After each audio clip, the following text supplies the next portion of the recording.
What is going on, everybody? Welcome to episode number 87 of the Sorta Interesting podcast, and welcome to our third week of our Men in Black review series, where we are reviewing every Men in Black movie, rounding it out with Men in Black International. I am your host. My name is Christian Patam, and with me, as always, is the man who is above the system. He is the best of the best of the best with honors, and he makes this shit look good. He will be known as Agent M from now on. Myles, darling, how you doing, my boy? They do this in the UK. With honors. It's not with your left hand. No. I mean, it's flipped on the camera, but yeah, I would never disrespect the flag like that. How dare I? Myles, how you doing, Doc? Big dog. I'm doing great. There's a lot going on. There's a lot going on, yeah, and I'm happy for you, man. There's a lot of good stuff going on here, but Myles, for today's side podcast, I do have one trailer I want to watch. I don't know if you've seen it yet, but it is the Hawkeye trailer that I want to watch real quick here. So no, I haven't seen it yet. Good, because this is supposed to be a Disney Plus show, right? Is that right? Yeah, Disney Plus. Yeah. I don't know how many episodes it's supposed to be, but I'm very excited about it. It's one of the best comic books I ever read. It's just titled Hawkeye by Matt Fraction, and it's fucking fantastic. Haven't finished it yet, but I plan on finishing it before this goes live. I don't know when the show actually comes out. Do you know when it comes out? No idea. I'll look it up right now as we're looking. But I am going to play this trailer because I am very excited for this. But here we go.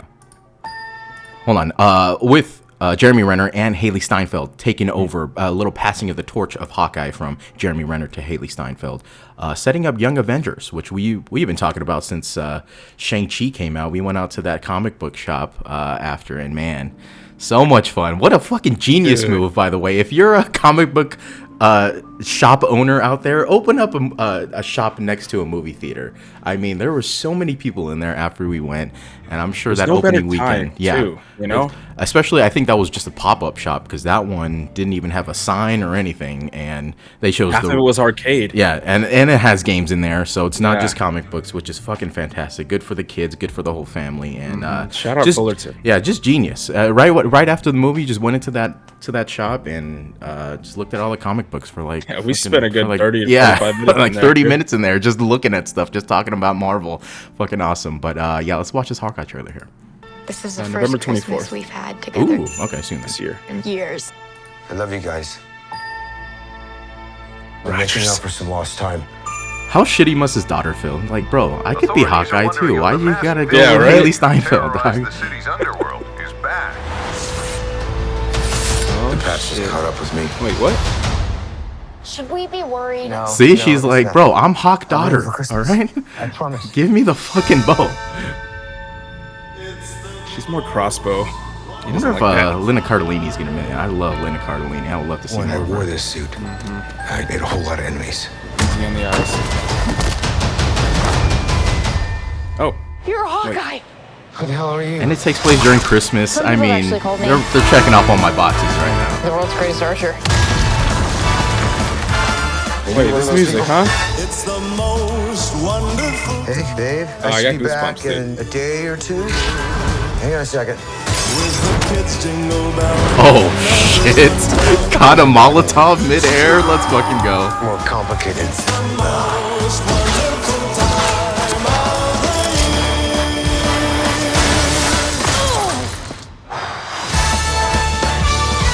I'm already in it. Oh, a little Vera Farmiga. Okay. year. It's the most wonderful time. Yes, the most wonderful. Is that Olivia Too Munn? dangerous? No. Definitely not this one. You don't have to say definitely like that. Holy shit. There are arrows. Dude, a lot of these shots straight from the comic book, and I'm already loving it. Oh, that's dope. 24th. Just some Christmas. 2 days before my 28th birthday. Okay. That was not the, like, I don't know, tone I was kind of No, yeah, it's a very the comic book is very silly. I probably should have prefaced that. Okay. Yeah, it's a very silly, lighthearted comic book, but it's really good, man. It's a lot of comedy in it.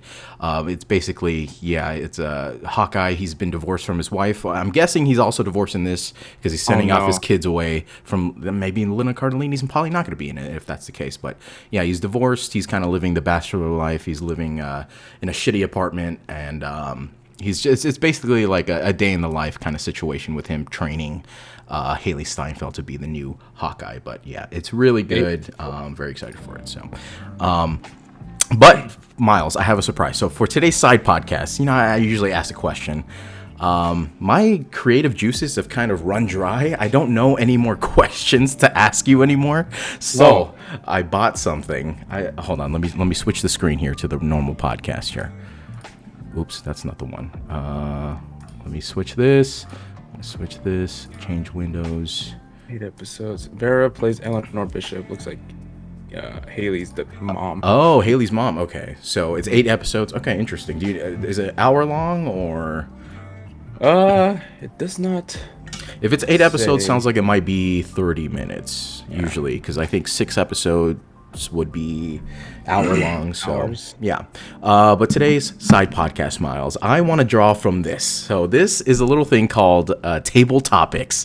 It's from Amazon. Dude. It's a little board game thing. Box, I know, right? It's a dope ass box. It comes with a bunch of cards that have questions on them. So I want to use this and use this as a topic for our podcast today. So I don't even know what the question is. So I'm probably not going to be prepared, but let's see. I'm going to shuffle it around here. No, not that one. Okay, fine. We already talked about this last time. What's your next one? Don't even. Okay. All right. Next one here. There you go. I told you the next one. All right. Oh, okay. Here we go. So the question is, what would you like? What would you most like to do for someone else if you had the money and time? What would you most like to do for someone else if you had the money and time? That's a good question. Someone else. What would I? Dude, shout out to Table Topics. These are dope. Oh my god. I mean, if you don't have anything, I could start off.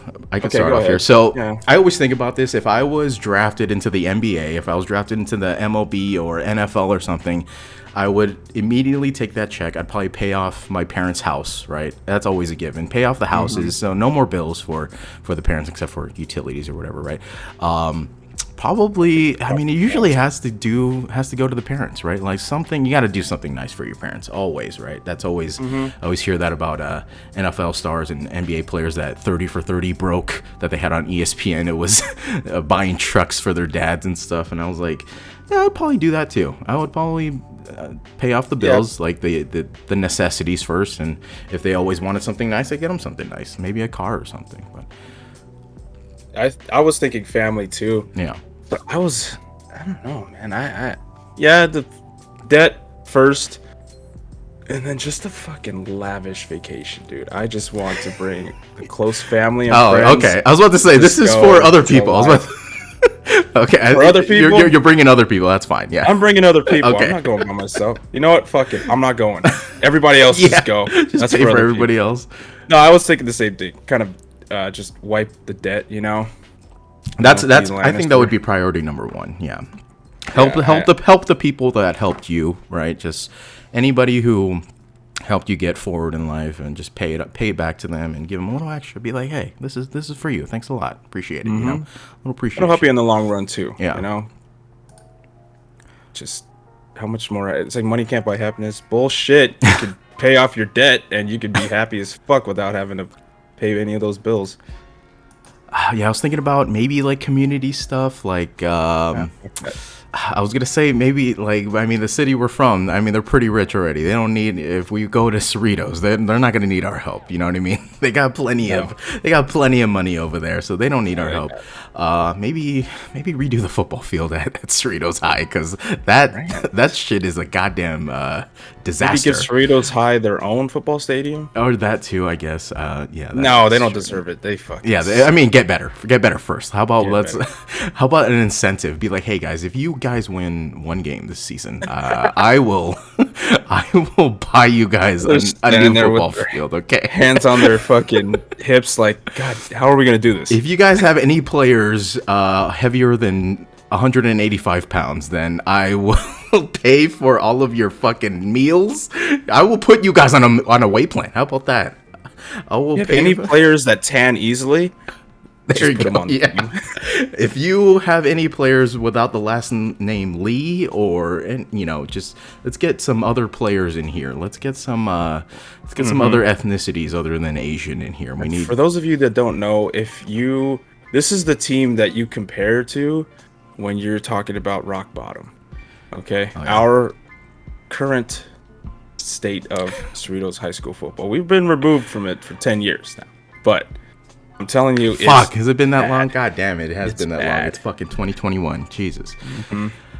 Yeah, I mean, I would like to do some like charitable stuff too as well. With especially that. the holidays. Oh, shit yeah. coming around. Yeah, We yeah, might do yeah. Open like I don't know, donate a bunch of turkeys and stuffing and canned foods. I don't know. just I would like to organize a do- toy drive. Organize Yeah, all this toy stuff. drive as well. I would like to do what they did on that driver move that bus where they redesigned it. Makeover Yeah, there we Home go. Edition. Yeah, I would like to do that for people. That's Yeah. always nice to do the home stuff. But Oh yeah, dude, I want a bus. I want to do more research though, because every time they do that shit on that fucking show, they're like, "Your kid likes video games. Well, we're gonna make a Minecraft room." It's like, okay, Minecraft. Yeah, he's 15. Yeah. He liked that 5 years ago. Yeah, he doesn't. It's the young kids who like this. They want fucking guns and fucking Doom helmets in their fucking room, not goddamn Minecraft, not Steve hanging out on the wall in the corner or something. They want a bust of like a freaking severed head from Yes. from Doom. Yes, Just that's what on I'm the wall. saying. There you go. They want a replica Lancer on their wall with blood on the chainsaw already. You know what I mean? That's what they love it. want. Not fucking Minecraft, not a Super Mario Brothers fucking room, because it's not the 80s. I hate that shit. You seen those rooms where they start putting the clouds up and the LED strip behind Yes. it? That is just a nightmare. Anyways, I have actually How do you clean that? It's gonna got get dirty. It's something. gonna get dusty. Yeah, go ahead. I saw I'm hot a right now. video This recently. goddamn whiskey. It's making me fucking angry. It's warm, huh? I Yeah. saw a video recently on Reddit. I guess it was making the rounds. It was a guy in Crete. Where's Crete? Is it in Greece? Crete. Crete. Let's see. I did not even look that up. He was in the nightclub business for like 20 plus years, and he sold his nightclub. Yes, it is in Greece, one of the Greek islands. He could open up he could buy a plot of land Mm-hmm. and open up his own animal sanctuary, because there there's Ooh. just like dogs and cats that he would find. He would go to the local dump just to go there to find animals that have been dumped. Like Yeah. there's dogs, puppies in bins, puppies in like buckets just in the trash, like alive still. So he's taking Yeah. them off the streets. Dude, his compound now has like over 400 animals, 400 dogs, mainly dogs, cats, goats. And I don't know, I just feel like I could do that because I like Something for the animals, way more yeah. than I like people. That's true. And yeah. I think that would be a lot better way to go.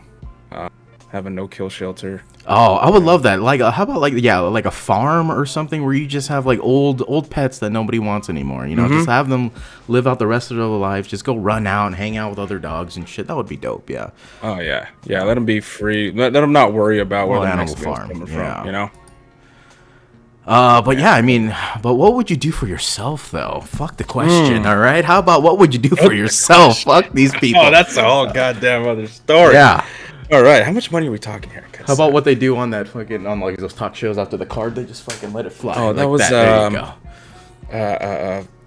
Was was it that? Craig Ferguson where you just let it fly? No, I don't Bert remember. Ferguson? No, what was the one with Turd Ferguson. who's Damn. li- who's Rest in lying? peace to fucking Norm Macdonald, by the way. Damn Yeah. it, man. Oh yeah, who's lying to? Yeah, they'll just toss it. Yeah, but He yeah, would take the hat, or he'd take the card and he'd toss it and try to hit the camera that's panning around. yeah, exactly. Um, Fuck that question. I want to know what you would do for yourself. All right, would we've do already for established myself. what we were gonna do for other people, but let's have some fun. What are we gonna do for ourselves if we had all that money? You know what I mean? Okay. Let's have a number, a rough number. The jackpot right now for the mega, I think, is at like 500 mil. let's say my you God. after taxes, I think you would get maybe 325, 300. You think? I feel like less than that. I feel like half. You know what I mean? No, they don't No? take upwards of half. I don't think. Okay. Oh, let's say 300 mil. Okay. $300 million. Even that's even 250 million's a lot. It's like Jesus, man. Yeah. Okay, $250 million. You get 250 Okay. mil. Okay.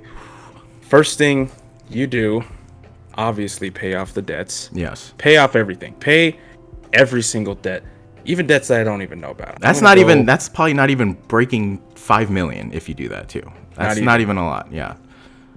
Simultaneously planning the biggest, baddest vacation. Oh ever. man. Just going to fucking renting out Bora Bora. I don't know. Going, no. Where would be the location you would be? First location you would go.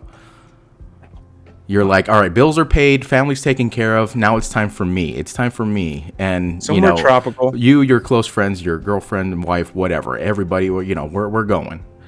Somewhere tropical. Yeah, Somewhere okay. that it's somewhere tropical for sure. Not Hawaii, because I've never been to Hawaii though. Have you been to Hawaii? I have when I was way younger, but I don't know. I just feel like somewhere that's more secluded, but somewhere that Sure. like is. What about this is- what about Fiji? Okay, that's a good one. Fiji, Yeah, one that's of a good them. one. Yeah. Yeah. All right. Yeah, and that's the first thing I do. Obviously, I got a whole plan, like what I would do. Flying Obviously, I private. think about Fucking this flying on the- private. Fuck the airlines. Flying private. Every time I'm driving home or driving to work, I Yeah. see the signs that shows where the jackpot's at, and I'm like, all right, when I win that, this is how it's going out. For the next 10 minutes of my drive, it's planned out. All right, so I got a nice plan Yeah. for myself. And I'm not going to go into that because I don't want anybody stealing my ideas. Other than vacation, what physical things would you buy though? Like, what have you always wanted? Cost a lot of money. That you would buy first. Oh my God. I have this, okay. I just saw this video. Because of you're a car guy, so I think you would go Yeah. car first, right? I'm looking for this. Okay, so it's a Toyota Tacoma, but it's called Truck House, I think. Truck House. And this thing, it's a $325,000 remodel of the TRD Pro. And if you looked at this thing, if you look at the video, dude, this thing is done up. Like the entire suspension, the axles are taken out, everything underneath, the whole gear ratio and the differential. Do you have the video? changed. Send it to me. Send it on the thing here, the Discord. We could watch it. Okay, yeah. Tacoma Beast Truck House. Oh, there it is. There it is. Truck house? Is that what you said it was? It's so let me. Oops, didn't mean to It's on do the that. Tacoma Beast. Hold on, let me share this. How do I share this? There we go. Put in the general chat. Okay. General.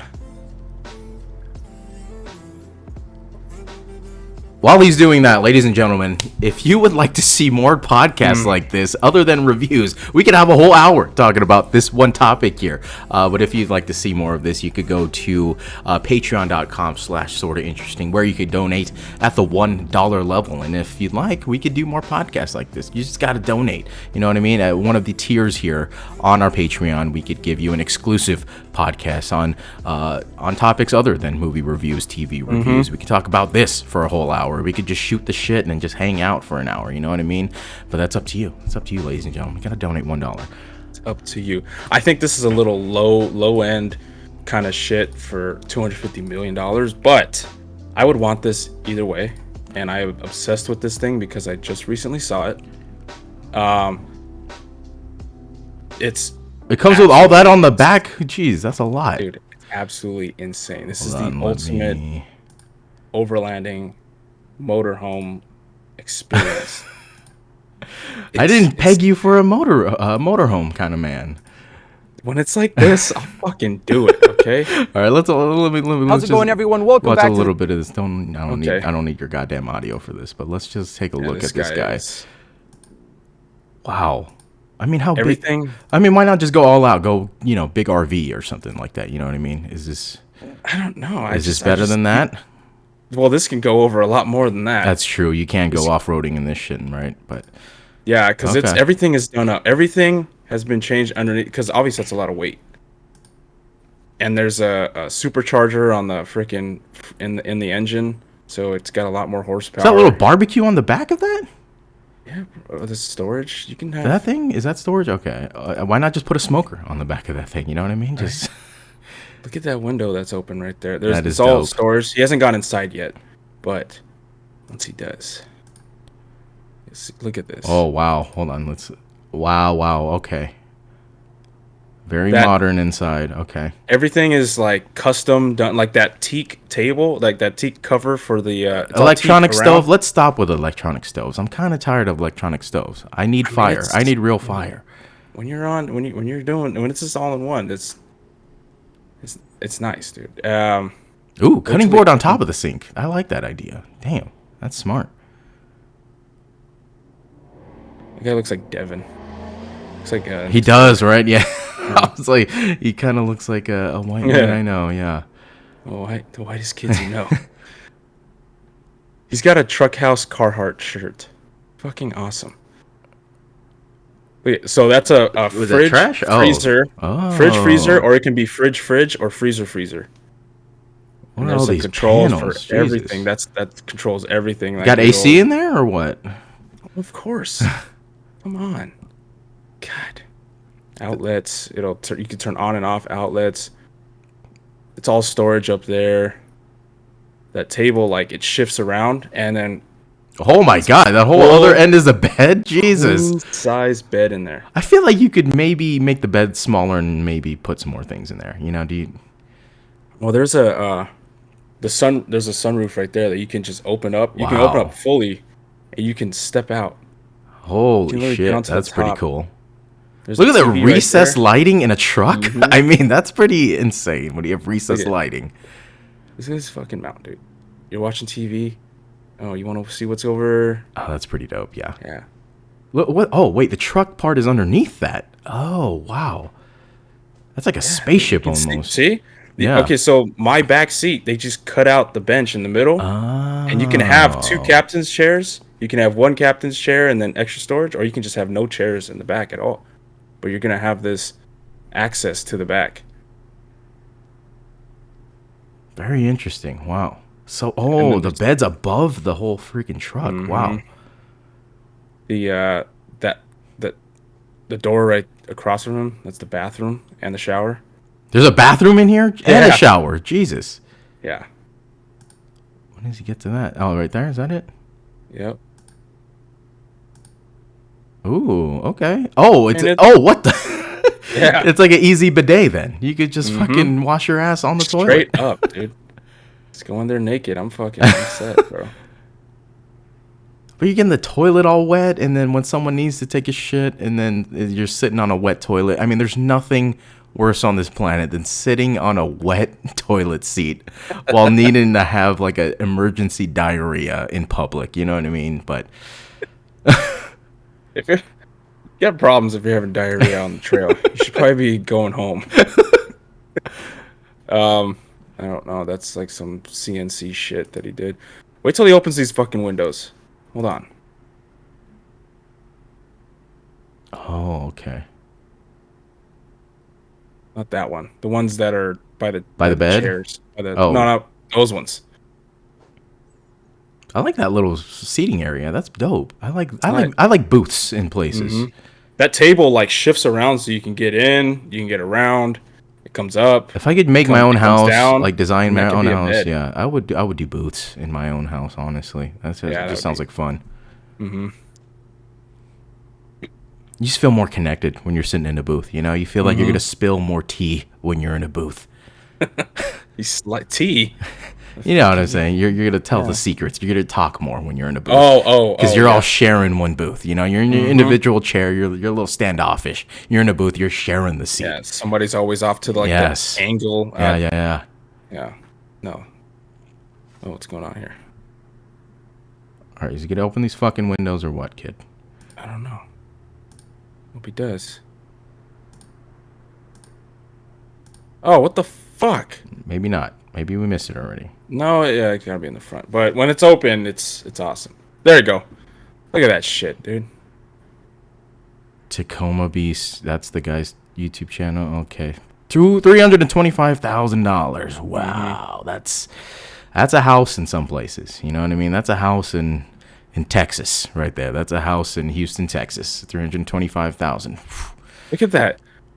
We lived in a $650,000 Earth roamer in the top right. Jesus. Earth Roamer.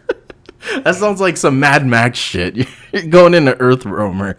But I guess you would do a lot of outdoor activities if you're getting that thing, right? I mean, if I don't have to worry about money, yeah, I'm gonna be going. I mean, obviously, I'm gonna be going camping and doing the shit that I wanted to do. yeah, okay. Yeah, I don't know if I would go camping, honestly. If I was super rich, I'd probably stay in. First of all, I'm getting a big house. All right, that's my first big purchase. I'm not really a car guy. We need the. I got my Echo. Oh, you do? I can hear myself. Hold on. Oh, hold on. Let me change this. Oops. Change windows. OBS. Got it. Okay. But yeah, first of all, I would buy a big house for myself, obviously. But yeah, I don't know. I wouldn't be going outside though. I'm not really an outdoors guy to begin with. I don't know. Money's definitely not going to change that. More money is going to probably make it even worse. I'm going to be indoors. I'm going to be Iron Man. I'm fucking making everything self-sustained, super smart house. Fucking everything voice activated. I'm having a Jarvis in there. You know what I mean? I'm just making everything super easy so I could just voice activate everything. Hey, Jarvis, make the goddamn breakfast. Make the coffee or something. You know what I mean? Jerk me off. And then, yeah, I mean, if I don't have to work and I have all the money, I don't know what I would do, honestly. I'd probably play a lot more video games because that's what I would want to do if I didn't have to do anything all day. And honestly, I'd probably just be doing this. I'd probably just be doing more podcasts and stuff. We'd probably be doing shows, all kinds of shows all day, different kinds of shows, fucking live streaming and shit. I'd probably be live streaming all day, just showing you my cool shit and be like, hey, this is what I got today, guys. This is what Jarvis could do today. Wouldn't you want to do like, so we would have that money to where if we were doing like a podcast, we could have a theme around like what we're doing and actually go to that fucking place. Oh my god, dude, I would be putting so much money into this podcast. I would be there. It would be, first of all, full studio for the podcast. Have a team of people doing this shit that I don't want to do. Yeah. You know, the behind the scenes stuff. I could be yelling at people in the back, hey, fucking turn this up, all right? I can't fucking have you doing this shit. But yeah, I definitely have a team of people, and then yeah, just be having fun, man. Just doing podcasts, having fun, live streaming and stuff like that. I'd be living like a 20-year-old YouTuber. That's what I'd probably be doing, honestly. I always give them shit. I'm always like, man, these guys, they got no future. What are they doing with their lives? But honestly, I'd probably be doing the same thing, just like fucking around, doing nothing. Each their own, man. And if you're good at it, you're just making money off of that anyways. It's like passive income. If you're just having fun doing whatever, it's just, and you'll make money off of it. But obviously invest, because I would hire the best people to invest in the smartest shit. Make my money work for myself, you know? I think that's the big Real thing, estate. is investments. Yes. I mean, that's where a lot of sports stars go wrong, right? They spend all their money and they have no plan for after. They don't save their money for after they're done playing football or, you know, whatever sport. So I think investments are definitely important. Real estate, yeah, for sure. Buying land, that's the big thing, right? A lot of people just buy land, and that's a money making machine. Yeah, you know. Yeah. If you don't buy the land that space is on, it's worthless. You know. All you need is the land, and whoever buys it, you know, puts or rents that out, and they can just do whatever they want. And it's just a money making machine after that. So money always coming in. Oh yeah, yeah. Land is always going to be valuable, but But yeah, if you don't have anything else on that topic, Myles, give them the plugs of where they could find our podcast. Yeah, that's the G-rated version of what we would get. So the plugs, sortainteresting.com. That's this podcast. That's our home. That and YouTube. But you go to YouTube, you search Sorta Interesting. We're the first ones that pop up. And if you need us to link you to that and hold your hand and hold your cock while you pee too, we can do that. But you got to donate to our Patreon first. If you shake it more than twice, then you're playing with it. Yeah, if you slap it more than twice, you're playing with it, ladies. All right. God, slap it out. Jesus. Just do a little, on the little lab. Yeah, that's sortainteresting.com. Yeah, that's our home, and that's where all of our podcasts from the past are located. You can go there, search all of that. How many episodes are we at right now? 87, dude. 87. Yeah, we've got more than I thought we had on YouTube. We got like 20 videos on YouTube. I didn't even realize, and we're coming up on a year on YouTube. I think next month is going to be our year fully on YouTube. So. Very exciting stuff. Yeah, I know, right? That was super quick. I was like, oh shit, we're already back at Monster Month where we started on YouTube. I was like, oh shit, wow.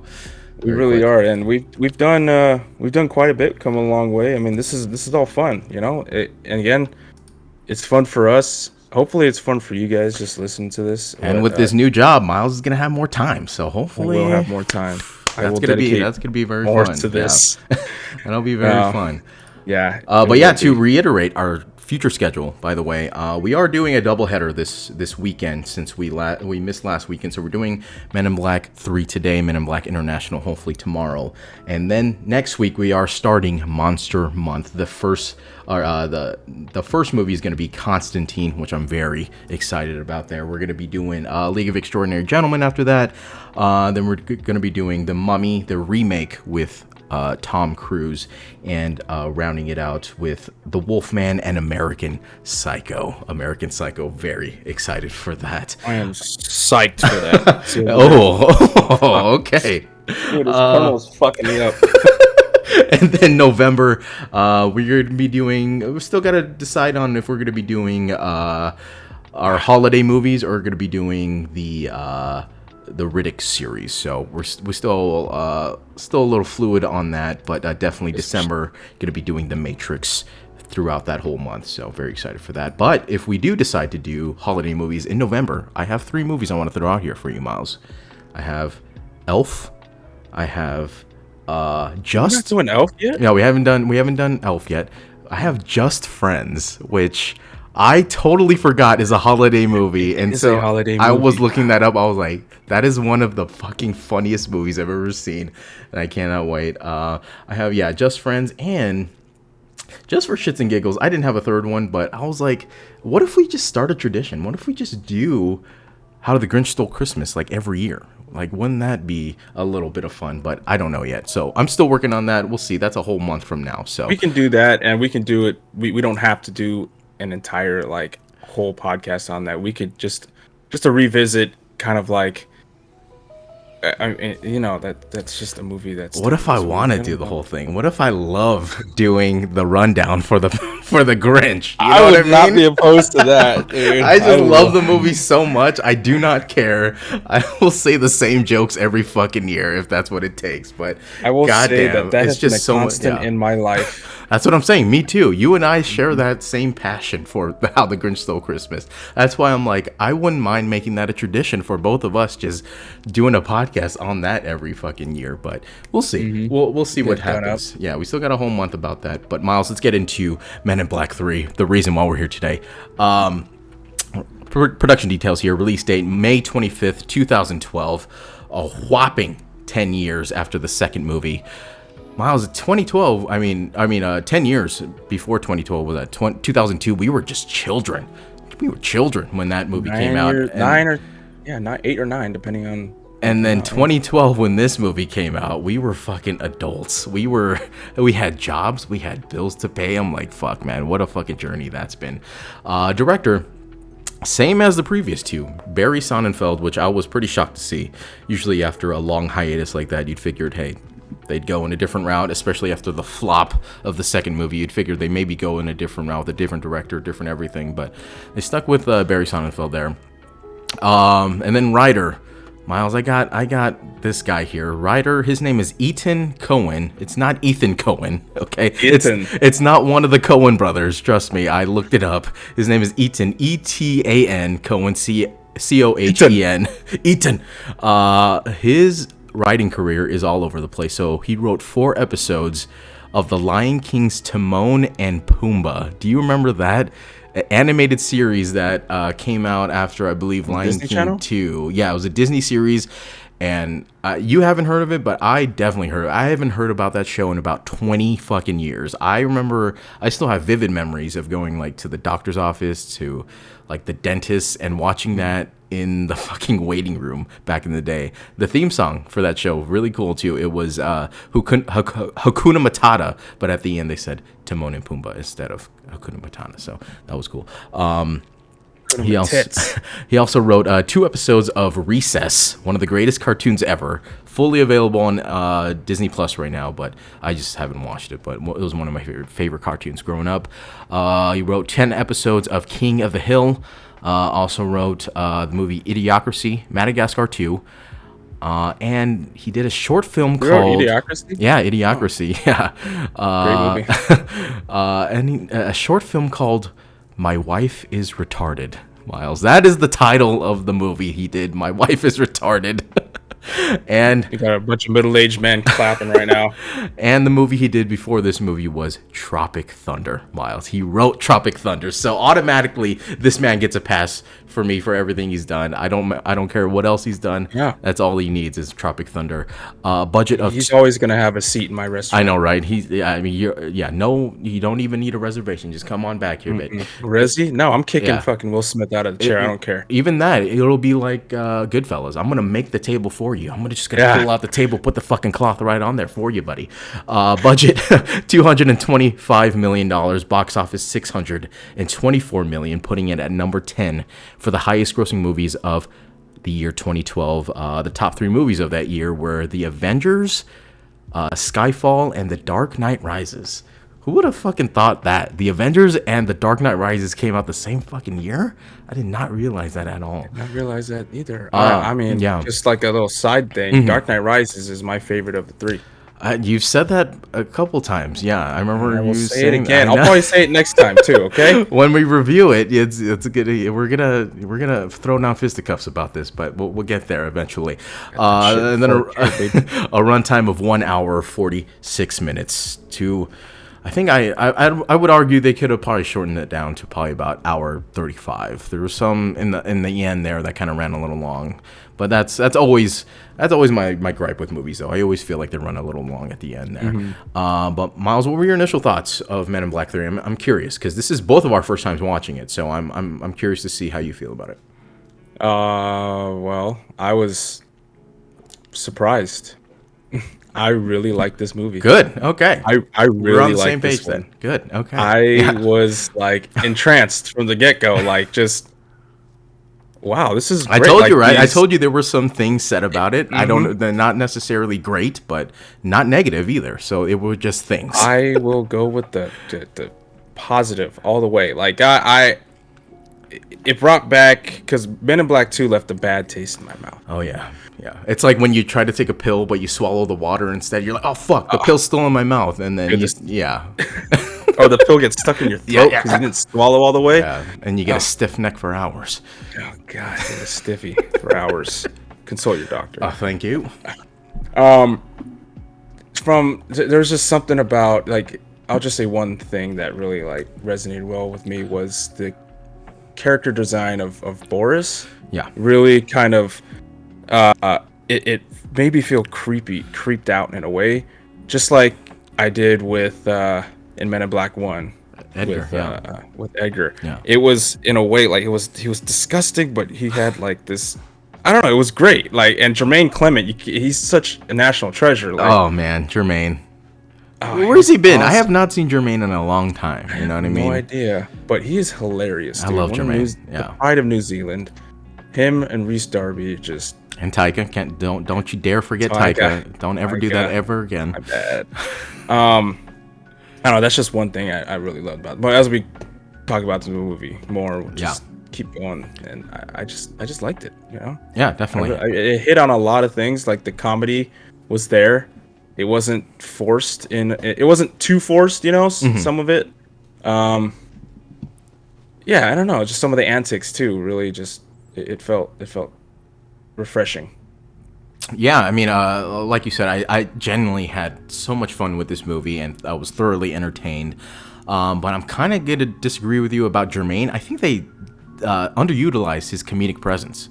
I mean, they didn't use any comedy with Jermaine. I love Jermaine, like you said, but I think they could have thrown a little bit of comedy with him in there, you know, even though it probably wouldn't fit his character. I feel like they probably could have used his strong suit a little bit in there to make his character a little more relatable or likable. But yeah, I thought it was an excellent way to kind of just to skip to the end of there. I thought it was an excellent way to send off our two beloved characters that we've been with since, 1994.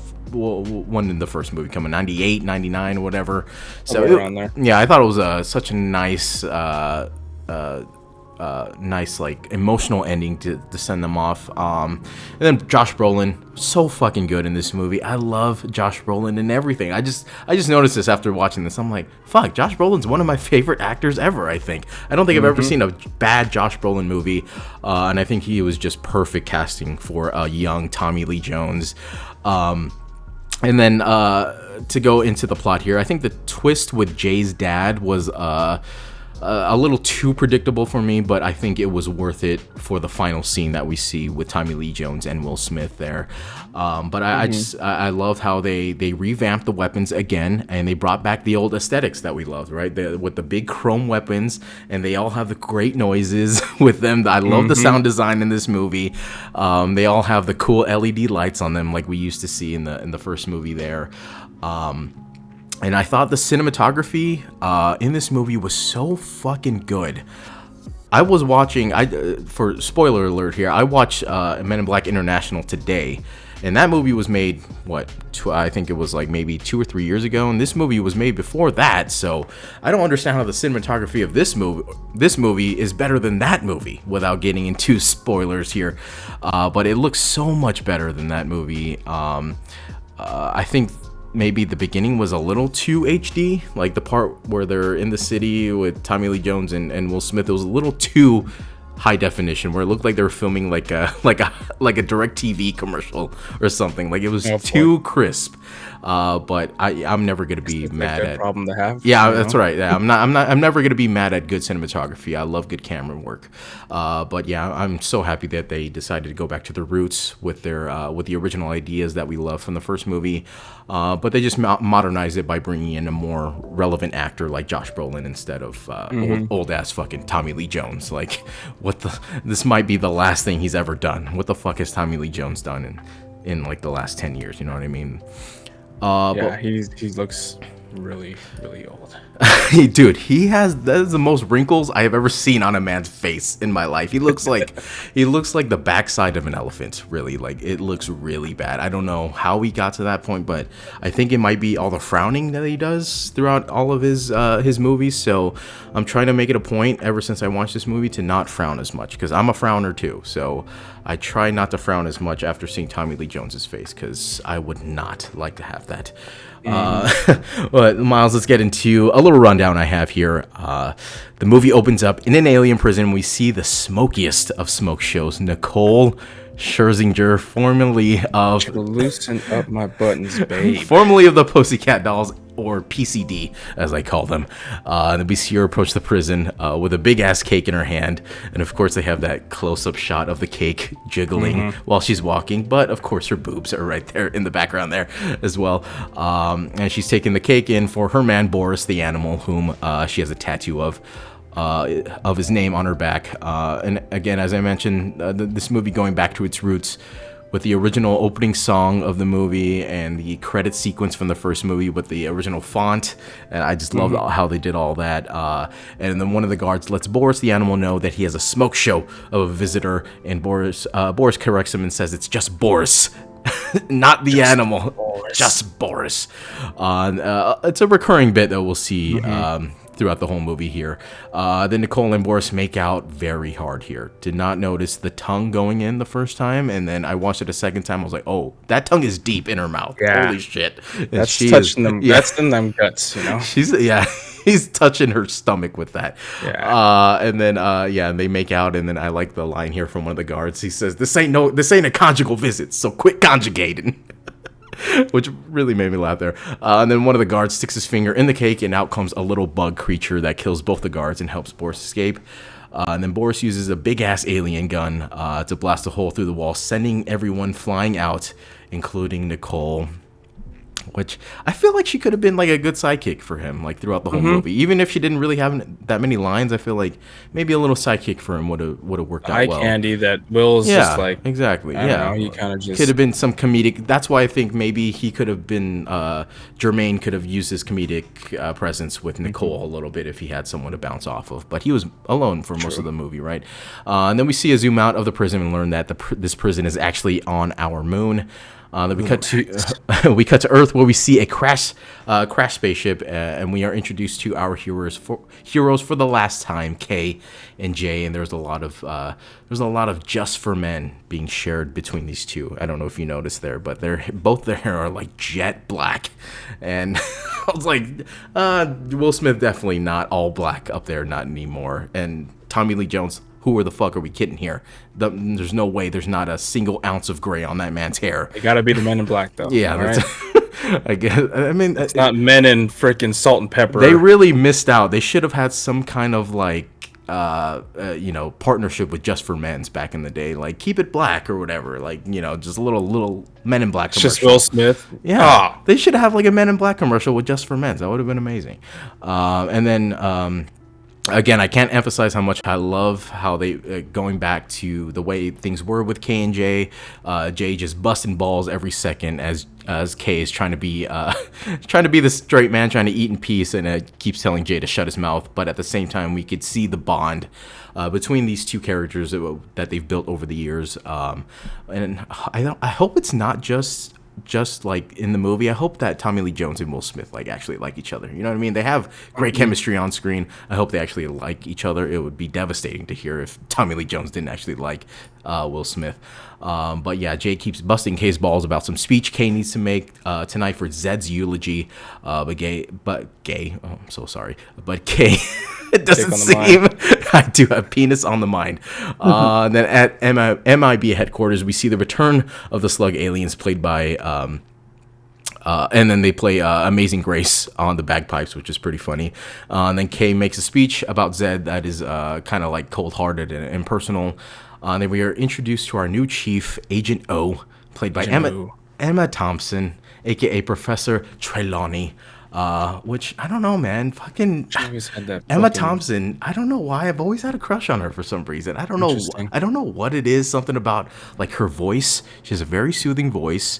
She's like a very like motherly, like gentle face about her too. I don't know what it is, but ever since I saw her play Trelawney, I'm kind of into that. I'm kind of into that weird. She's crazy. Yeah, I'm kind of into that weirdness. Then cut to an electronics store in New York where Boris approaches a man named Jeffrey Price, who was the son of one of the prisoners Boris was in prison with. And then Boris demands Jeffrey creates a device that will allow Boris to go back in time and kill the man who took his arm. And then K and J pull up at a Chinese restaurant and woo the owner, who was also Woo in a show called Deadwood. I don't know if you ever watched Deadwood, Myles, but it was that clip I showed you. I don't know if you remember of the guy who's like yelling at the Chinese guy who can't speak English, and he's like, "Fucking Woo." He's like calling him. I can't say what he said in the video, but yeah, it's the same guy. It's the same character name, which is kind of racist, but whatever. But yeah, Woo, the owner, who's also an alien, shows them the shenanigans going on in the back with the illegal alien dishes, very reminiscent of today's culture with shark fin soup and all that stuff, right? But low-key, shark fin soup, pretty good. So, I mean, I'm not too mad at that. And you watched that documentary, right? What was that? Fish documentary on Netflix? What was that one called? Seaspiracy. Seaspiracy, that's the one. So that's basically what's going on here. They got a bunch of illegal sea animals going on in the background there. And then O calls up K while he's having some egg drop soup and tells him the satellite from the beginning of the movie was not a satellite at all, and it's an alien ship belonging to Boris, the animal. And then K realizes there are hostiles within the restaurant, so he and Jay do what they do best. And here we go, Myles. They the return of the dope-ass amazing weapons with even better sound effects and just better CGI all around, too. The CGI in this movie, fucking amazing, by the way. Good. I did not mention that when I did the initial impressions. So fucking good. And then Did really well with the costume design of of the aliens and stuff. Yeah, you know? 'Cause definitely. there's- Yeah. And then K, we see K's gun. It's all chromed out and it's modernized and it has like those blue LEDs that I love. Then K sees Wu and he sees that he's been killed by the spikes that Boris uses. And then K and Boris finally meet face to face on the roof, and it's revealed that K was the one who shot Boris's arm off 40 years ago. And then Boris gives K a final warning before taking off and tells him, "You're already dead. You just don't know it yet." I always love that whenever villains say that. You just don't know it yet.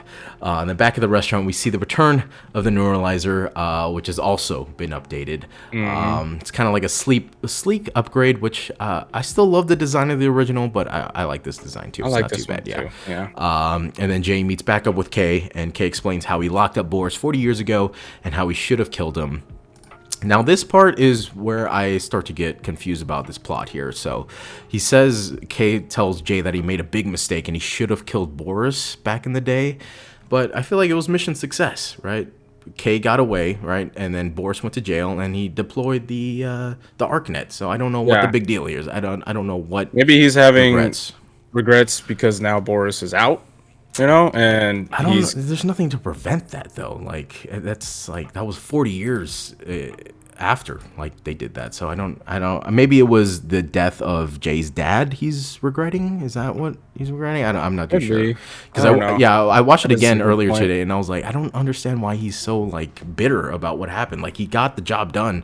And there's no alien invasion, so I don't know why he's so mad about it, but whatever. And then Jay wants to go get Boris, but Kay says it's none of his business.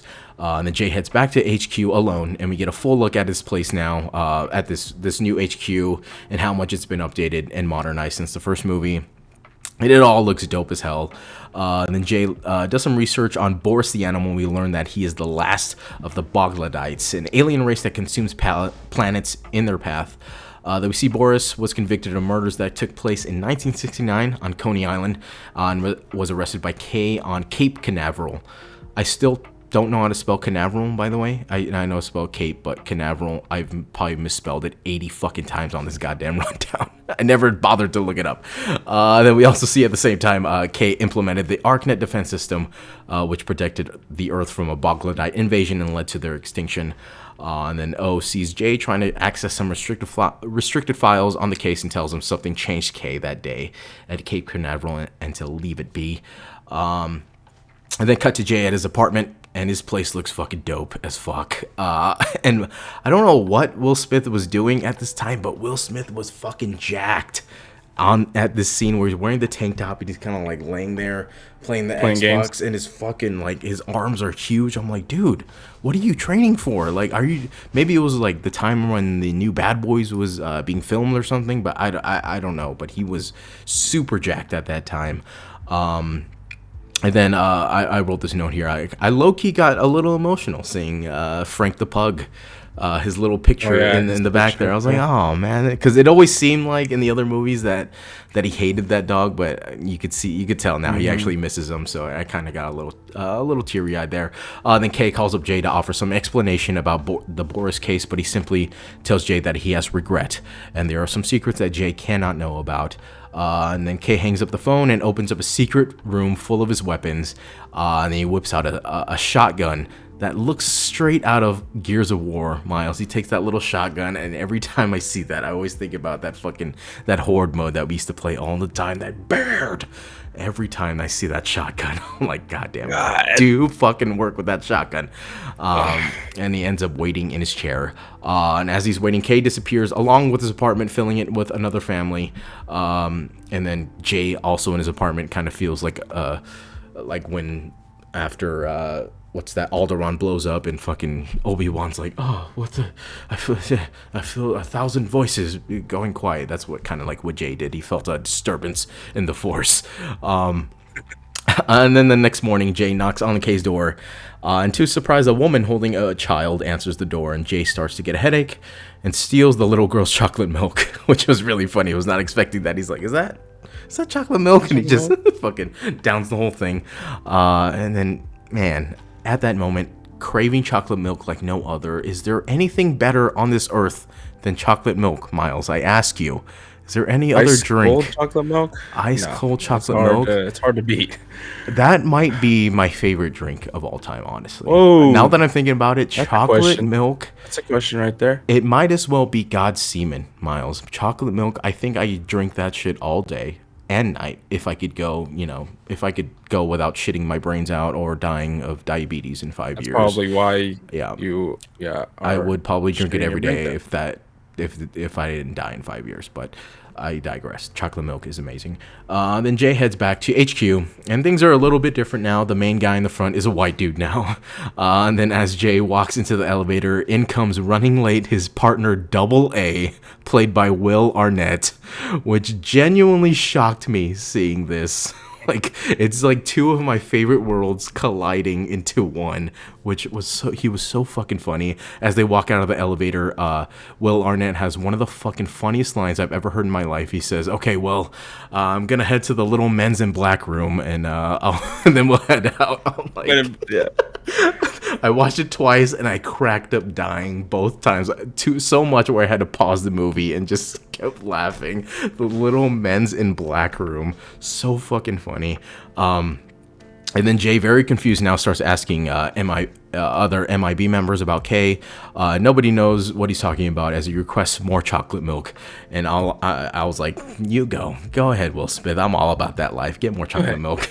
Especially when he gets that chocolate milk served in like the silver cup. I'm like, you already know that's going to be fucking ice cold. That's amazing. I would drink every chocolate milk out of that silver cup. And then Jay starts yelling at everyone in HQ, and then O takes notice of this and informs him that Kay died over 40 years ago. Then O goes back into the archives, and we find out that Boris killed Kay in 1969 in Cape Canaveral. This time I spelled Cape Canaveral with a K in Canaveral. I still don't know how to spell it. Just changing it up each time? I change it every time. You get it right. Still don't know how to fucking spell it. And then O thinks Jay's insane, but Jay starts bringing up memories of Kay and things only Kay would have said. And then Jay finally gets his chocolate milk, and O notices this and says his craving for chocolate milk means there's been a break in the timeline. And then O tells Jay, OJ. Oh wow, I didn't even know what I just did there. O tells Jay, traveling has made time traveling has been made illegal, and Boris must have had Obadiah Price create a time traveling device while locked up on the moon with him. And as they're talking, as they're talking, a warning of a Bogladite invasion interrupts them, and Jay starts to connect the dots. And since Boris succeeded in his mission, that means the Bogladites were never extinct, and Kay never set up the ArcNet to protect Earth, which, long story short, means Earth is fucked right now. So O tells Jay to find Jeffrey to go back in time. And then Jay finds Jeffrey at his electronics store and forces him. What the fuck? Then Jay finds Jeffrey at his electronics store. Yeah, and then forces him to send him back in time to 1969 as the invasion is happening. And I love the visuals of this whole fucking scene, Myles. As he's on top of the roof, you could see the invasion like happening in the horizon there, and it looks so good. And then Jay has to jump off the Empire State Building to build enough speed to go back in time. And as he's jumping off the roof, I love this too. You can see all the aliens invading, but he's going back in time at the same time. So you could see the construction of the Empire State Building as he's falling, and seeing it being completed. You could see like the crash of the stock market, and then back to 1969. I thought that was cool. And you can see like Yeah. the people, yeah, like you said. Yeah, the people jumping off, which is pretty dark. Like during the crash of the stock Oh, market, I was like, oh my God. god, during the 30s, that's a really dark scene. But 20s. yeah, or the 20s, yeah. And then Jay has to jump off the. I already said that. And then as Jay, shut the fuck up, fucking Matthew. And then Jay walks out into the city, and I always love this aspect of movies. They do such a great job of immersing you into the time periods. We see everybody's clothes are different, their hairstyles and the cars are different. And they cut to Coney Island, and we see Boris on his badass motorcycle, like a huge, like chopper motorcycle that he has. And then we see Jay get pulled over conveniently in front of a Coney Island sign featuring Roman the Fabulous, the two-headed fat lady, and Frank the Pug, which I was kind of disappointed that he didn't have a cameo in this movie. Yeah. They showed him on the poster. I was like, The talking dog, right? Yeah, they showed Frank the talking dog like right in the middle of the poster. I was like, why wouldn't you show him like a quick scene at Coney Island? And then But- just Will Smith just passing by, looking at him real yeah, quick. just being like, oh, and what just the like, fuck? But yeah, that kind of sucked that they didn't have them in that. And then the white cops, of course, they want to bust a black man in 1969 for DWB, which is driving while Wow.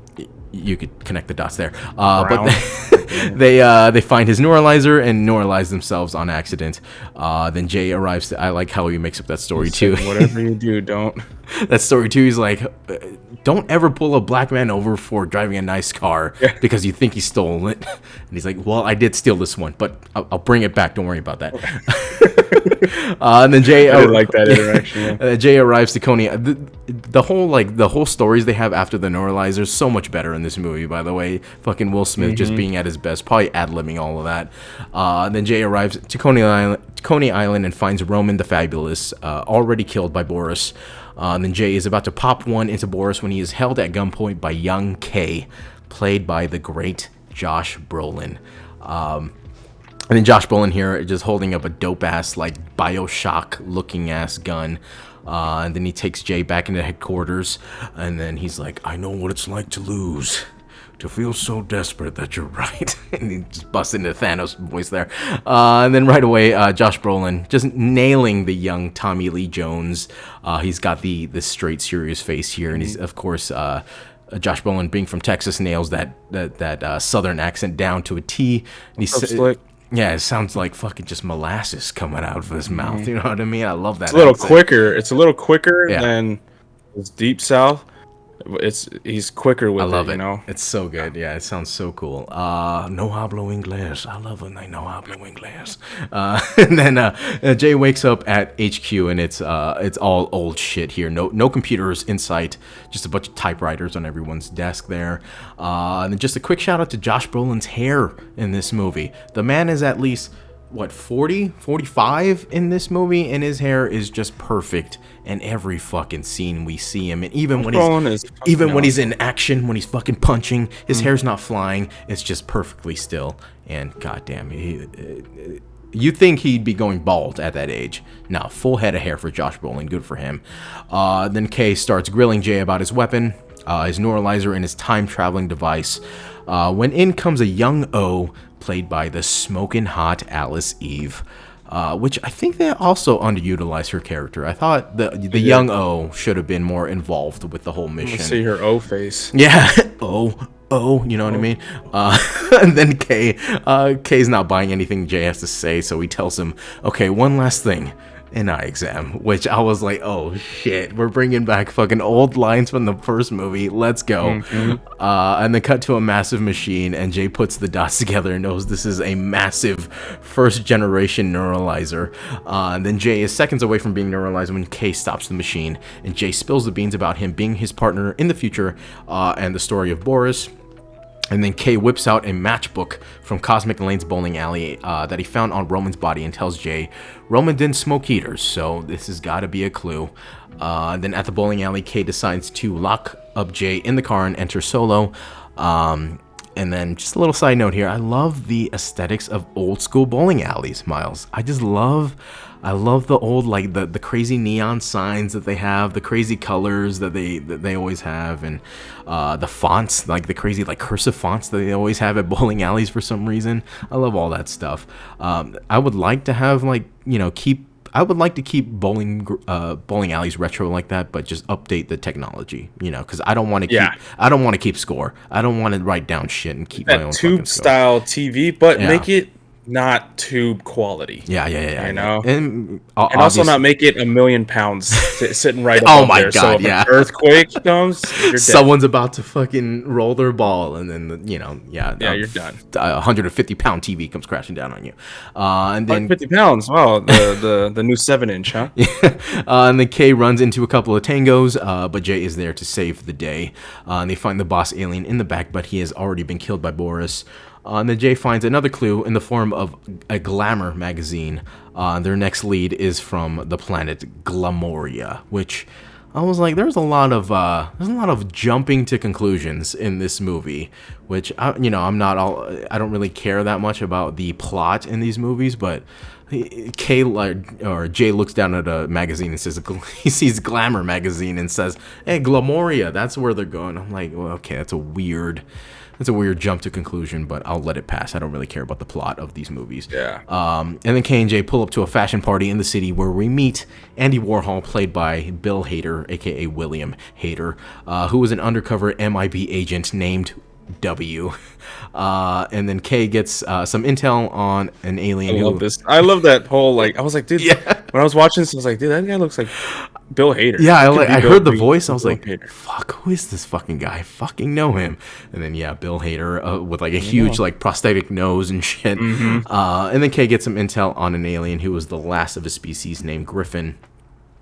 And then I like that part where he's just like, oh, I'm just filming this guy eating a cheeseburger. it's like, now So the intrinsic. pickle. Now the pickle. And then I love like his last words to Kay. He's like, Kay, you gotta get me out of here, man. You gotta fake my death. I can't fucking stand it here. I can't tell who's a man or a woman around here. It's so fucking good. So He's good. like, you gotta fake my death, dude. I gotta get out of here. And then, right as Kay gets some intel on an alien named Griffin. Then right as he says that, Jay and Griffin meet in the party, and we learn that Griffin can see the future and all of its possibilities. And then Griffin asks Jay about the watch his father gave him, and we figure something sinister is afoot here. Something's going to be going on with that watch and Jay's father. Then Boris attacks the party, but he gets away eventually. And then Jay starts to freak out about losing Griffin, and Kay says, you know what we need pie. Which is another nice little callback to the second movie there. Not a great movie, obviously, the second movie, but it did have its moments. But yeah, I mean, pie at a restaurant? Miles, low-key, I would love to do this. How come we don't do this more? How come we just don't have pies at restaurants that we could just get? You know what I mean? Yeah, that's I would love true. to have pie at a restaurant. Usually it's got to be at like a spot that specifically has pie in the Yeah. title. It's got to be, Polly's pies. Polly's Pies, or shout out to Marie Callender's. Their pies are so fucking good. I love Rest Marie in peace to Callender. Marie Callender's. Yeah, dude, is that gone or what? Like, I have don't know if not it's gone, seen a Marie but- Callender's. And That one that was over by that one on Valley View? Valley Is View. Yeah, is that, yeah, last time I passed by that, just desert over there. So that kind of sucks, man. I love Marie Callender's pies. But me too. if you'd like Marie Callender's, Nice. just go to Ralph's, go to the frozen food section. You can get pot the pot pies, pies that are always fucking too goddamn hot to eat, or they're just stone cold frozen in the middle. There is no in between, ladies and gentlemen. yeah. Heed my warning. If you heat up a pot pie from fucking Marie Callender's, be careful. Let it sit for a while. Also, heed my warning. If you're gonna get a pot pie, I wholeheartedly believe that you need to bake that pot pie. Why are you gonna Even the Marie microwave it, get a Callender one? soggy fucking crust? The Marie What? No. Callender's? Oh. Yeah, dude. I never used I'm them not in the gonna get micro- in I'm the not gonna oven. get a pot pie to bring it for lunch to work. No. Get a pot pie. It's gonna get eaten at home in the comfort of my home, so that I can pass out afterwards because I'm gonna eat the whole fucking thing. Dude, yeah, when I was working at Mitsubishi, there was this place. Have you been there? That gourmet pie place by Mitsubishi Electric. Yes. Yes. So they have a really good pot pie there. The only thing is, it comes fucking piping hot. So you have to wait at least 15 minutes before gotta eating let the it fucking rest. thing. So when I used to go there for lunch with my coworker, I'm like, dude, we got 45 minutes. Hurry up and eat the fucking thing. It's just sitting there. It's like, dude, I gotta wait. It's fucking piping hot. So if you're in a rush, do not get a Popeye. I'm telling you right now, you gotta let that bad boy rest. And it's not right to like when you let food cool off, you cut it in sections, let the heat escape. No, you gotta, you want it all there. You want it all there. I have not had a pop. You know what, Miles? I'm making a decision right now. Next time I come down over there, we're going to that place. I'm getting a pot pie. That's all I'm saying. I haven't had a Alright, pot that's a good pie. place. I have not had a pot pie in forever. And that place, Gourmet Pie Company in Cypress, California. Please go check it out. Fantastic. They give you big portions. They give you All American. mountains of food, Miles. Mountains, and it's supposed to be your first meal of the day. It's breakfast. So, good luck. Yeah.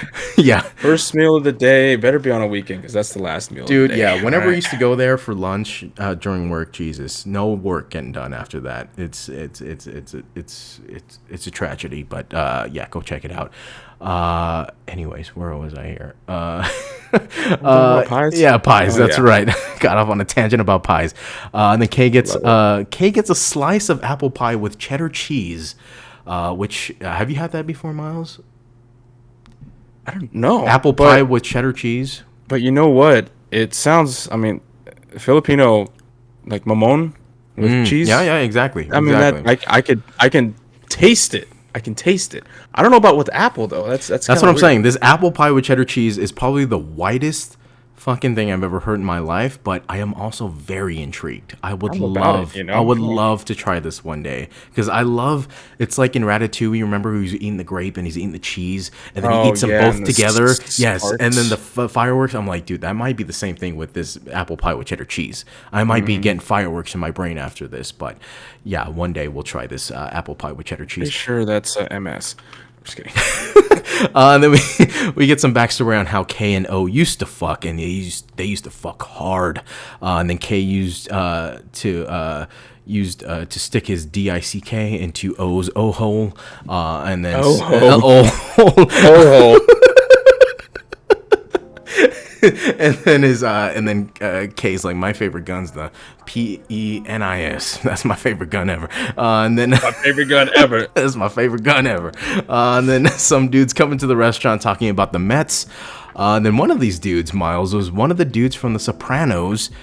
His name is Vito in The Sopranos. I don't know if you remember that. He was the one of the gay gangsters in The Sopranos. Who was That's him? Yeah, that's Vito. Wait. Oh, maybe I didn't. I don't remember. I can picture Vito. I can't Yeah. picture. Well, yeah, he was one of the dudes here. And then Jay somehow comes to the conclusion that Griffin is at the Met Stadium. Again, they jump to a lot of conclusions here, but I'll let it go. And then Kay and Jay arrive at the stadium, and here we go, Miles. They pop the trunk, and we see their arsenal of weapons in a secret compartment. And if there's two things I love in my action movies, Miles, it's arsenals and secret compartments. You know me. Compartments. I love secret compartments when it comes to action movies. Remember in Punisher when he fucking punches that thing in his sink, and then the pistol comes out, bro. I love secret compartments. Then Kay and Jay watch a Mets game in an empty stadium through the eyes of Griffin when Boris swoops him up in his motorcycle. Then I actually really like this scene here where Griffin is explaining all like the different outcomes that could have happened in this baseball game, and he's like, the baseball here was made with the wrong stitching or whatever, so that made the baseball go a little bit higher that day. And then he was talking about like Darryl Strawberry in the outfield. He was like, if Darryl Strawberry was born 5 minutes earlier, he would have been born a girl or whatever. woman, yeah. Yeah, I was like, oh dude, this is super cool. I like all this, like how everything came together perfectly for this win for the Mets. I was like, oh man, that's really cool. Because they were last place the Yeah. entire time. Dude, hold on real quick. Yeah. We went past that part where they're talking about where Will asked his age. He said, how old are you? Right? And then the car- Oh yeah. He's like, I'm 29 or whatever. I'm Damn, you got some road miles on you, huh? He got some road miles. I'm like, oh man, I feel that. I'm like, dude, Yeah. I feel that. I'm like, bro, I probably would look like that in 29 too. I'm probably gonna look like Josh Brolin at 29. I'm about to I'd turn probably look 28. like that. We'll see. I'd say then we probably would, because bro, we would Tough be life chain back smoking then. like Yeah, a motherfucker, tough dude. We life would back be then. drinking this of whiskey. Yeah, okay? this isn't helping. This is making That's me in the morning. That's morning. This is Gets you making up in the me morning. this is making me look more like Josh Brolin every day, which I'm not mad at. Josh Brolin, handsome man. Not either. And then yeah, all of a sudden Boris comes in with his motorcycle, snatches Griffin up, and crushes their car.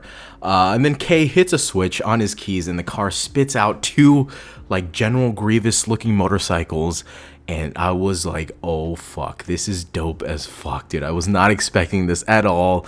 I don't even care if it doesn't make it sense. doesn't even fit with like Nope. the time period at all. But I love those designs, and all the CGI looks so fucking good when they're well, riding no, it through might. the city. It might, because there was. Oh, the one wheel thing. It might. Yeah, it might. I remember seeing General Kenobi. That's all I know about those one wheel things. Hello there. And then K and J pull the Texas two-step, which I was like, let's fucking go. When Josh Brolin was like, hey, Slick, in the future, did I ever run the Texas two-step with you? And he's like, yup. I was like, fuck yeah, dude. The Texas two-step. Let's go. And then, yeah, they perform the maneuver on Boris and get Griffin back. But Boris escapes with the ArcNet device that ends up being a Fugazi.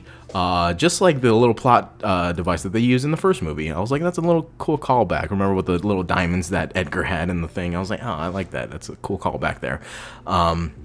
And then Boris from the past and the Boris from the future eventually run into each other here and decide to work together. And then Griffin reveals to K and J that the ArcNet is actually in his head, and hands it over to K and tells him that he needs to deploy it in the atmosphere. And then K takes a look at the moon and connects the dots and says the moon launch in Cape Canaveral is where they need to deploy the ArcNet. And then Jay tries to stop Kay from going to Florida to prevent his death, but Kay refuses. And then Jay asks Griffin if there's any way to save Kay, and Griffin tells him yes, but where there is death, there will always be death. And then just a little side note here, I do like how they don't go the traditional route of the hero. I thought for sure that Kay would be like, no, this is what I got to do, and I'm gonna sacrifice myself for it. But no, in this movie, he's like, you know what? You're my partner, and you're supposed to prevent my death. So make sure I don't die. All right? He's like, it's your job. You're supposed to be. I want to live. He's like, you're supposed to be a good agent. So get my fucking back and make sure I survive this shit, because I ain't going out like that. I was like, yeah, this is a good plot point. I like this. And then Kay, Jay, and Griffin head back to HQ and get equipped with jetpacks to get to Florida ASAP. And then at Cape Canaveral, Jay and Kay are immediately stopped by military. And then Kay whips out his old ass Neuralizer attached to a battery on his waist, which is really funny here.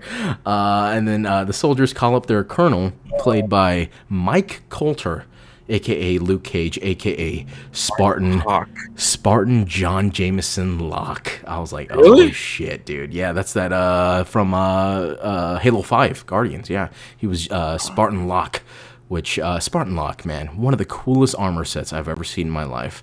But yeah, Mike Coulter, this actor, looks terrible without facial hair. He's one of those guys right. where I'm like, I'm looking at him right now. Yeah. I recommend he never shaves ever again for the rest of his life, because he looks terrible. He looks like a completely different person, which is weird, because all it is like a goatee that he usually rocks. So it's not much, but We said the same thing about Matt when he was in. Absolutely never shave again. Absolutely, yeah. Matt. You know? Oh, that's Matt. Oh, our Matt. I still stand by that. I still think she shouldn't shave, but you know what? But yeah, this guy for sure don't shave. I don't know why. The chop. Yeah, I don't know why, but it just a little goatee just goes a long way for him. It looks so much better with a goatee. Maybe because I've seen him in Luke Cage with a goatee the whole time. It's just shocking to see him clean shaven. And then Kate cast him in your head. It's true, yeah. Then Kay tries to tell the colonel the truth about their mission, but he ain't having it, so Griff grabs a hold of his arm and shows him the future. And let's be real here, Myles. As soon as I saw what race this colonel was, I was immediately like, oh, there's going to be a connection here with Will Smith's character. Of course, right? I mean... Oh, I thought you were going to say, oh, he's going to die. I mean, I didn't... Yeah, I don't think that's racist of me, but I'm just saying, of course there's going to be a fucking connection with him and Will Smith, right? It's just obvious. You know what's funny is I did not. I was just Oh, you weren't I looking like for this that. movie. I wasn't. You were immersed. That's good. I was. You were I was deeply immersed then. I didn't Okay. see that until the end, and when I didn't even think about it when he was like a death for death, and then you see the only black lieutenant Yeah. guy who's walking them, chauffeuring them around, and you're like, Like literally the think about like the that. only other black dude in this movie was him. I think. in that time period Yeah. too. How does exactly? He get Yeah, I still like how the right as Will Smith's about to jump off the roof, the guy who gives him the machine is like 1969, not a great time period for Yeah. your people. That's right. I was He's thinking- like, not a great time period for your people, so be careful was out good. there. And then the colonel leads him to the rocket and tells Kay he needs to strap the ArcNet to the top of that rocket. Then a whole lot of action happens here. So a lot of fights that drag on for a little too long for me. Just a little bit, just a little too long. Like the whole Boris fights just took too long. Future Boris attacks Jay, and then he has to deal with him. Then past Boris attacks Kay, so they have a fight. And then Jay plays with time a little here, which I like how they brought back the time device. How it dodges like his spikes coming at him by going back in time. I was like, that's pretty cool. And he eventually defeats Future Boris using that time tactic. And then Kay eventually gets the ArcNet to the top of the rocket. He meets the Colonel back on the beach after the accomplished mission, and we see the ArcNet deployed in the atmosphere. And then Kay and the Colonel shake hands after a thank you, and as they finish up, Boris attacks and kills the Colonel and saves Kay's life, all while Jay is seeing this happen from a distance. And then Kay sees the Colonel is dead and hears the Colonel's son calling for him. Then Kay tries to console the kid, and we learn this kid's name is James, and he has the watch that Jay carries around with him. And then Kay tells James that his dad is gone. Excuse me, I just burped. That his dad is gone and that he will be taking care of him from now on. And you ask yourself, Myles, did I cry when James Brolin started to kind of lose it here? I was like, fuck, man, I'm starting to lose it. I was starting to tear up a little when Josh Brolin We're into it, man. Yeah, when he couldn't get it out, he's like, your dad. And I was like, oh man, don't do this to me, James Brolin or Josh Brolin. I'm starting to lose it here. Then Kay neuralizes young James and tells him his father was a hero. And then we see them walk off into the beach holding hands, which was pretty nice there. And then Jay goes back to present day and meets present Kay at the pie restaurant, and it's back to business as usual for them. But You're there's saying something like, that in New York. oh yeah, come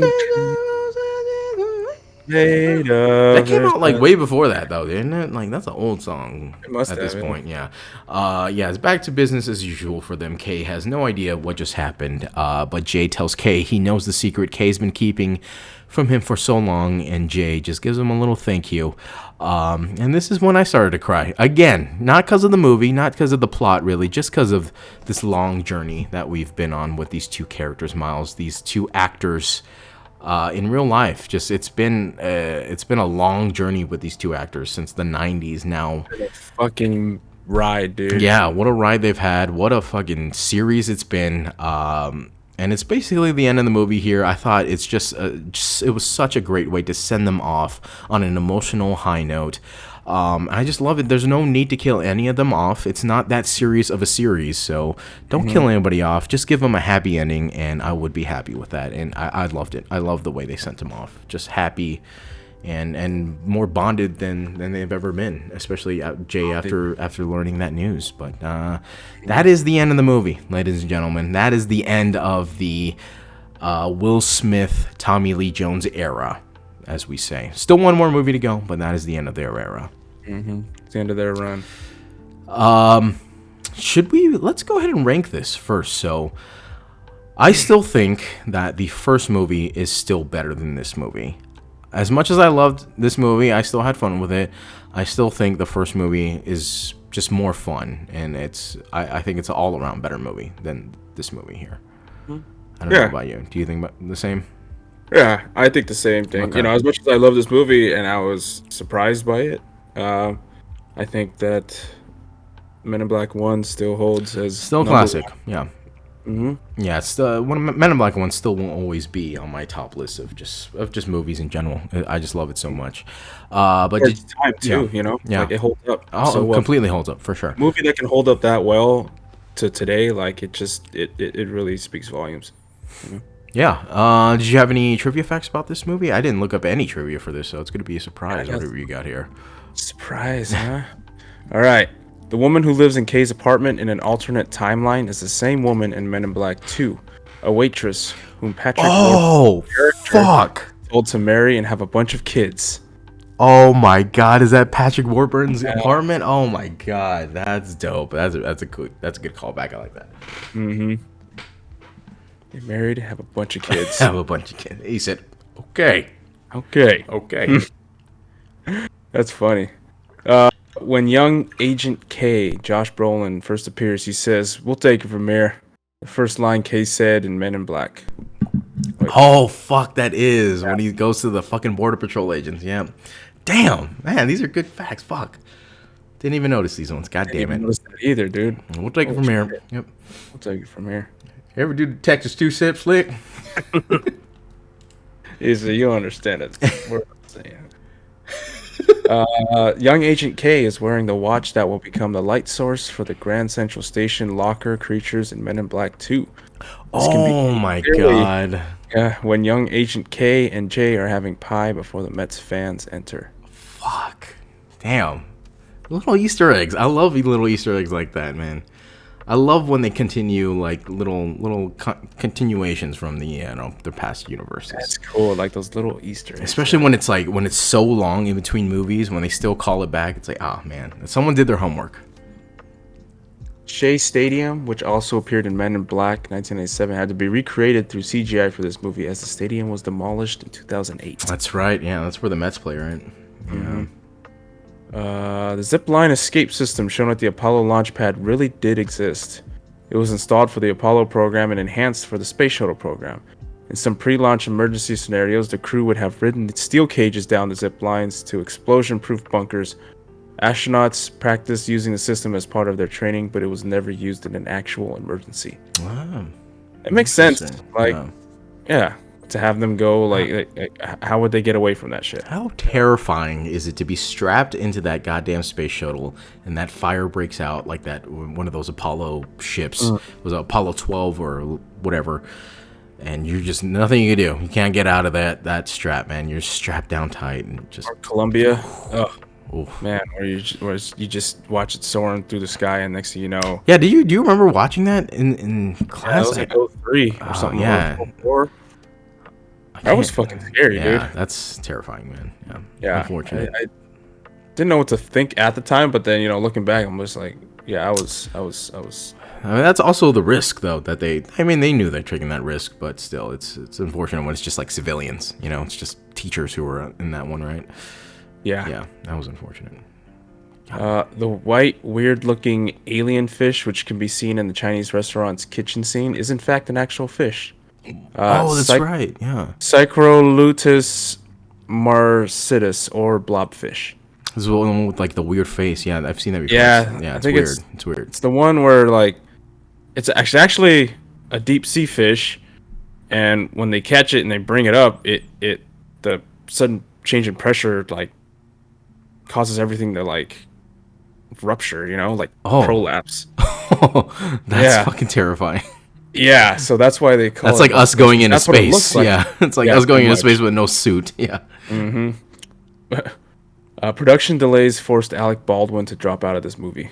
Ooh. Alec was the original choice to play Chief X, the head of the Men in Black agency in the 60s. I would have liked that. He probably would have had a bigger role too. I love Alec Baldwin. Yeah. Damn, that sucks. Would have been pretty funny too. Yeah. I was kind of disappointed they didn't have a young Zed around. I was really looking forward to that. I was like, oh, maybe that's maybe we'll true. see a younger Zed because they started off together, right? Zed and NK, but never saw him, so that kind of sucked. Many of the aliens in the 1969 Men in Black headquarters were intentionally made to look like aliens from the old black and white alien movies from around the same time. Oh, okay. So I noticed that, yeah, because they spent like they held that shot for a long time, like showing the aliens. I was Yeah. like, I don't know what they're trying to show us, like maybe like their clothes or something. But it's like, okay, they're trying to show us. That astronaut, one astronaut, or like, I don't know, space guy, the guy in the spacesuit Yeah. that looked really like clunky, and Yeah. I was like, that's got to be something. Yeah, they to held these shots for a mimic that while. I was like, I don't know Yeah. what I'm looking at, but it's got to be something. But okay, that makes sense now. Okay. When Jay regains consciousness at MIB headquarters in 1969, amongst the many aliens walking around nearby is Griffin. Before agents J and K met him at the factory, he can be spotted about 23 seconds into the scene near Howard Stern. Howard Stern. Oh, I didn't that's even right. know that either. That's crazy. It's just like there's so much. Wait, detail. 1969? Yeah. Howard Stern was big in 1969? Or was he just in the movie? Maybe it was just in the movie. Oh, okay. I don't know. Yeah. Or maybe I don't know. I don't even think he was born yet. Or yeah, I'm sure he was. Oh yeah, So, 1969. come Yeah, on. it probably was. Yeah. Yeah. Child, This was though, yeah. I was just looking this up on IMDb also because he had a gap. This is Will Smith's first movie in 4 years since the release of 7 Pounds in 2008. Oh, 7 Pounds. What a fucking shit show. That's why he stopped, because that movie fucking sucked. Yeah. That movie was terrible. Man, yeah, he like- had a tough run of movies after a while there, yeah. I got one more here. A couple more. The prosthetic makeup Jermaine Clement had to apply for his role as Boris the Animal took 4.5 hours. I do like his teeth kind of look like they were like I don't know how to yeah, they look like they were like kind of upside down a little bit. They had yeah. they look like they were like, it's hard to describe, but they kind of look like corn nuts, I guess. Biting into a corn nut. You don't know if it's gonna break or your teeth. I know, yeah. Scary. Will Smith reportedly had creative differences with Barry Sonnenfeld over who would play the Colonel's son. Will suggested that his son Jaden should play the role, but Barry disagreed, giving the role to Kyan Martin instead. Yeah, Jaden would have been old as fuck by that time. Jaden's probably was an adult by that time. What 2016? That's not that long ago, right? What? 2012. This was 2012. Remember? Was it? Oh yeah. Okay. Well, he was kind of old at that point, right? Oh even wait. know how Oh, old maybe Jaden not. Maybe not. I think he just made Karate Kid right before that, so maybe not. Just kidding. I guess he could have played him. Yeah, but I think I think they went younger, which is the right choice. I think. That's about it. Okay. I mean, that's just fucking. Everything else is whatever. All right. Well, I guess final thoughts about this movie. Men in Black Trey. Well, like I said, it's not Men in Black 1, but it's pretty damn good. And I was really surprised. I'm hesitant to watch like sequels that don't pop, because a lot of sequels now are just there for the money cash Right. grab. But this one was pretty good. It was refreshing, you know. And I'm kind of bummed I didn't see it before, but I'm glad I got. Yeah, I to see feel it. like the movie theater experience probably would have benefited from this, right? Yeah, There's so for sure. many The great sounds, cinematography yeah. shots. Yes, the sound in this, I feel like it would have been really great in the movie theater.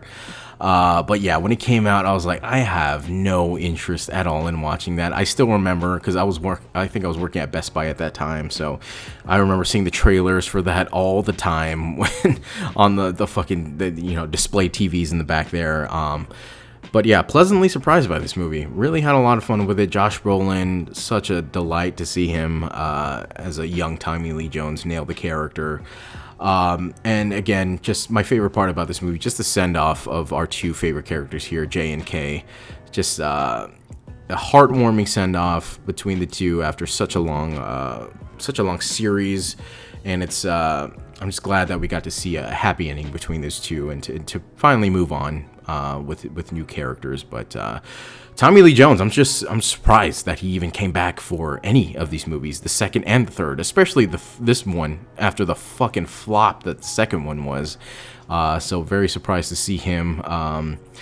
Even though he was barely in it, I still think he did a great job with the emotions at the end of the movie there. So a lot of plot holes, like I said during the rundown here, a lot of jumping to conclusions with what's his name, Will Smith's character, and he's just jumping to conclusions just like the other movies. But that's all of them. And Jermaine, good villain. I thought they underutilized his comedic abilities. I thought he could have been doing well with another partner there with him, or maybe even with himself, like the older version of himself. He could have had some funny.